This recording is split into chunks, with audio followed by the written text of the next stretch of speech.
मुस्कान जल्दी जबलपुरा पापड़ तनुज को मुकुल ने मार दिया है। पापड़ तनुज को मुकुल ने मार दिया है। मुकुल ने मार दिया है।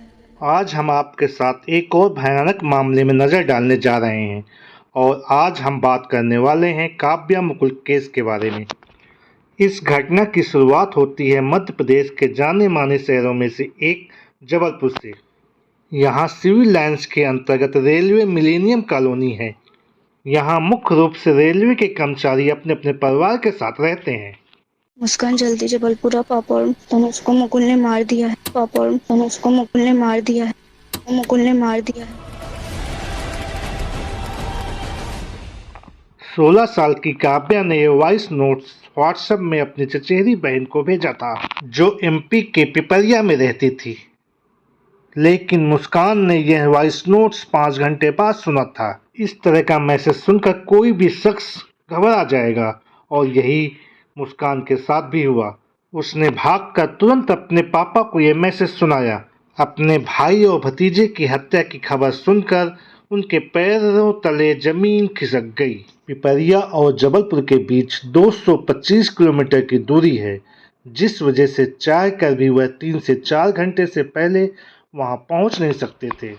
इसलिए जबलपुर में रहने वाले रिश्तेदारों को फोन करके इसकी खबर दी। लगभग 3 बजे Jabalpur police railway millennium colony में काव्या के घर पहुंची। जब पुलिस घर के अंदर दाखिल हुई तब वहां का मंजर बहुत भयानक था। काव्या के पिता की बॉडी पॉलीथीन से लिपटी किचन में पड़ी थी। वहीं पूरे घर में खून ही खून था। पूरे घर की छानबीन करने के बावजूद भी पुलिस को काव्या के छोटे भाई तनिष्क का कोई भी सुराग नहीं मिला था। तभी पुलिस वालों की नज़र रेफ्रिजरेटर के एक हैंडल पर पड़ी। गौर से देखने पर उसमें खून के निशान थे। अनहोनी की आशंका के साथ जब उन्होंने रेफ्रिजरेटर को खोला तो उस शंका ने सच का रूप ले लिया। तनिष्क की बॉडी कंबल में लिपटी हुई थी। बॉडी की कंडीशन बता रही थी जिसने भी यह अपराध को अंजाम दिया है उसके सर पर खून सवार होगा। एक ऐसा शैतान जिसने 8 साल के मासूम को नहीं बख्शा था। घर पर मिले पिता और उसके 8 साल के बेटे की लाश से पूरे परिवार में हाहाकार मच गया। अभी माँ को गुजरे 1 साल भी नहीं हुआ था और अब परिवार के 2 लोग और जा चुके थे। सबसे बड़ा सवाल यह था कि अपने पिता और भाई की खबर देने वाली काव्या आखिर कहाँ है। मुस्कान जल्दी जबलपुरा पापड़ तनुज को मुकुल ने मार दिया है। काव्या ने इसमें मुकुल नाम का जिक्र किया था और उसे खूनी बताया था। आखिरकार ये मुकुल कौन था? पुलिस ने जब इस नाम के बारे में छानबीन करना शुरू किया तो उन्हें पता चला कि 20 साल का मुकुल उसी के मोहल्ले में रहता था।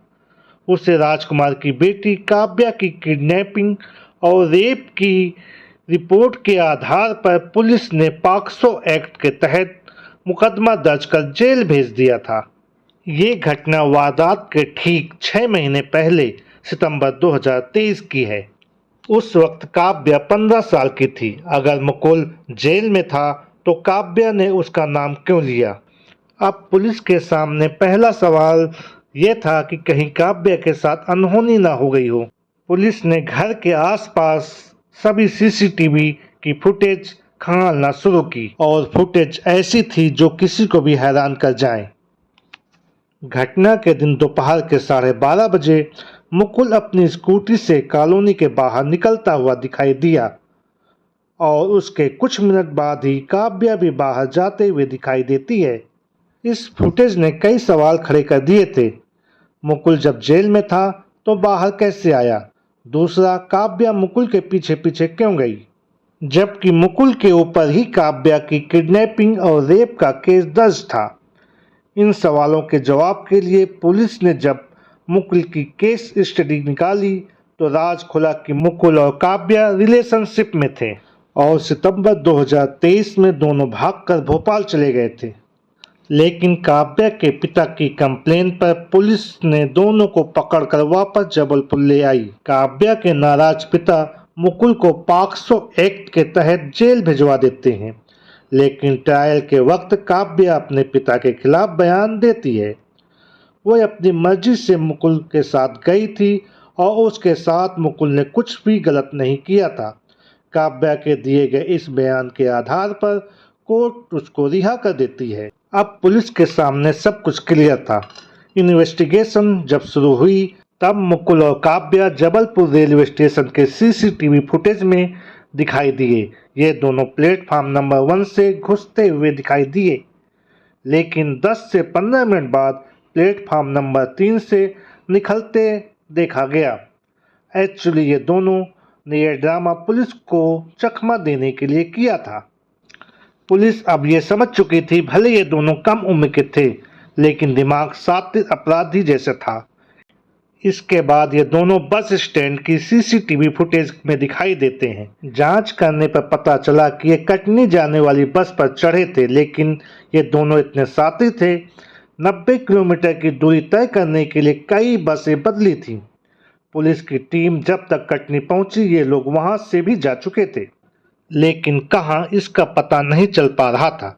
दोनों के मोबाइल सर्विलेंस में लगे होने के बावजूद उनकी एग्जैक्ट लोकेशन नहीं मिल पा रही थी, क्योंकि वो इंटरनेट के लिए पब्लिक वाईफाई का यूज करने लगे थे। किसी भी तरह का डिजिटल फुटप्रिंट पुलिस के हाथ नहीं लग पा रहा था। काव्या के पिता और भाई का पोस्टमार्टम रिपोर्ट आ गई थी।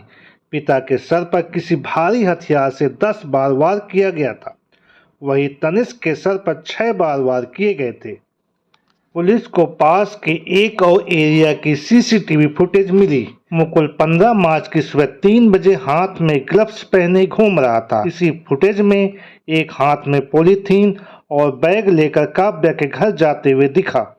पुलिस ने खुलासा किया कि पॉलीथीन में गैस कटर और हथियार लेकर गया था। पुलिस मुकुल के घर पर दबिश डालती है तो उसका बड़ा भाई मिलता है। भाई ने बताया जेल से आने के बाद उसके नेचर में चेंज आ गया था।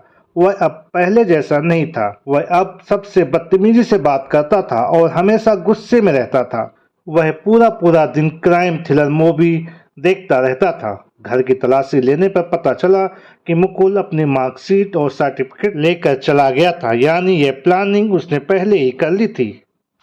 फाइनली पुलिस को 18 मार्च को काव्या की लोकेशन मिलती है। काव्या एक रेस्टोरेंट में पेटीएम से खाने का बिल पे करती है। ये रेस्टोरेंट पुणे में था। पुणे की लोकल पुलिस को तुरंत अलर्ट किया जाता है और वहां की एक टीम रेस्टोरेंट के निकलती है, लेकिन इस बार भी जब तक पुलिस वहां पर पहुंचती वह वहां से भी जा चुके थे।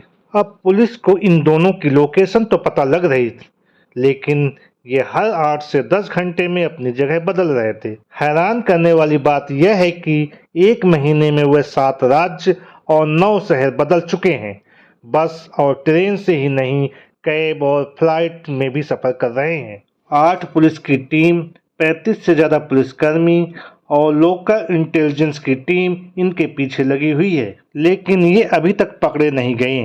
पुलिस ने मुकुल पर 10,000 का इनाम भी रखा। देश की अलग अलग राज्यों की पुलिस को अलर्ट किया जाता है। सोशल मीडिया में तो पहले से ही खबरें चल रही थी। इनकी लोकेशन नेपाल और बांग्लादेश की बॉर्डर पर भी मिली थी। वहां की पुलिस को भी अलर्ट किया गया। इनकी लोकेशन लगातार बदल रही थी। इनकी लोकेशन जबलपुर के बाद कटनी, इंदौर, पुणे, उड़ीसा के कई जिले, गुवाहाटी, वाराणसी, मथुरा जैसे अलग अलग लोकेशन में सीसीटीवी में कैद हुए थे। फिर वृंदावन, चंडीगढ़, अमृतसर, हरिद्वार भी गए थे। अभी तक लगभग 60 से 65 दिन बीत चुके थे, यानी करीब 2 महीने, लेकिन पुलिस इन तक पहुंच नहीं पाई थी। अब 28 मई 2024 रात का समय था। हरिद्वार के एक सरकारी हॉस्पिटल में उसके कंपाउंड के रक्षा समिति की एक महिला पुलिसकर्मी गुजर रही थी। इन्होंने एक बेंच पर किसी लड़की को सोते हुए देखा। उसके साथ एक लड़का भी था। ये पास जाकर देखती हैं।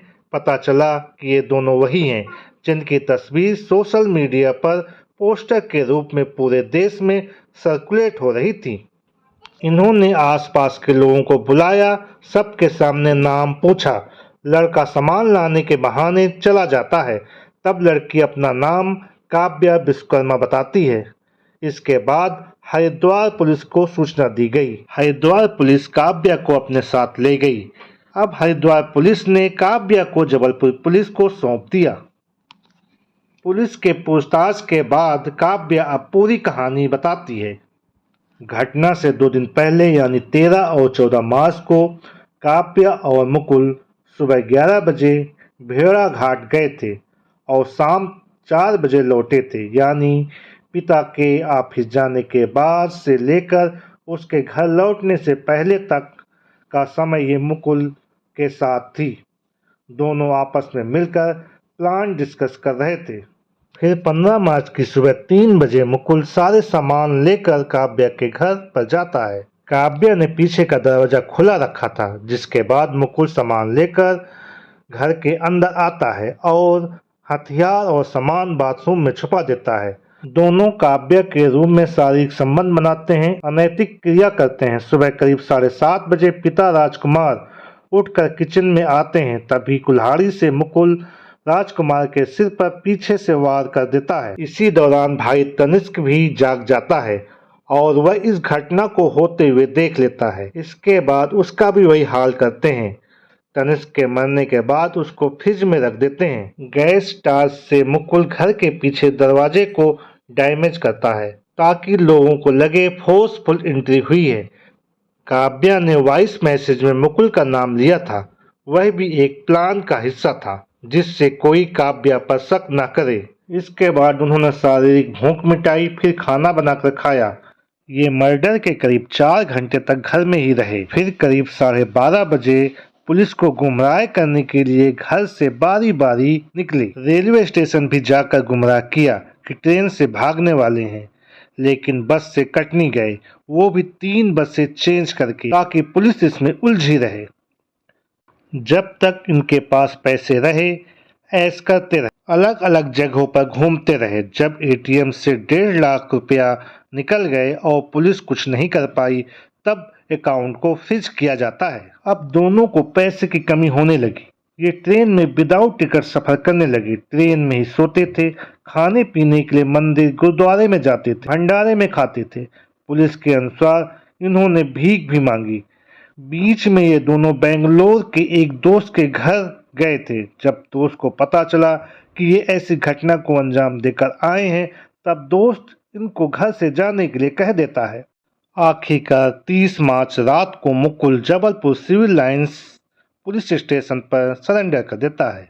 इसको ये था कि जिसके लिए सब कुछ किया अब वो ही नहीं है साथ में और पकड़ी जा चुकी है, तो इससे भागने का क्या फायदा। 1 जून को पुलिस दोनों को क्राइम ब्रांच ले गई। वहां पता चला कि दोनों शव को कहीं और ठिकाने लगाने वाले थे।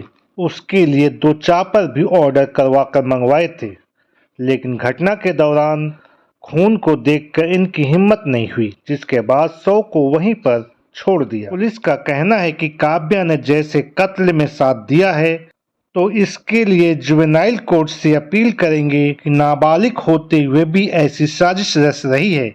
इस पर एडल्ट की तरह केस चलना चाहिए। मुकुल जेल में है, काव्या भी जुवेनाइल होम में है। इन पर कार्रवाई चल रही है। एक ऐसी लड़की जो प्यार के लिए अपने प्रेमी के साथ मिलकर पिता और भाई के साथ ऐसी वारदात को अंजाम दिया। दोस्तों, इस घटना को सुनाने का मकसद आपको सतर्क और जागरूक करना है। हमारा उद्देश्य है कि आप इस जानकारी से कुछ सीखें और सावधान रहें। इस पूरी घटना पर आपके क्या विचार हैं, हमें कमेंट करके जरूर बताएं। साथ ही आप इस वीडियो को किस सिटी से देख रहे हैं, यह भी जरूर लिखें। अगर आपको यह वीडियो पसंद आई है तो लाइक करें और अपने दोस्तों के साथ शेयर करें, ताकि यह जानकारी ज़्यादा से ज़्यादा लोगों तक पहुंच सके। अगर अब तक आप हमारे चैनल को सब्सक्राइब नहीं किया है तो कृपया भी सब्सक्राइब कर लें। धन्यवाद।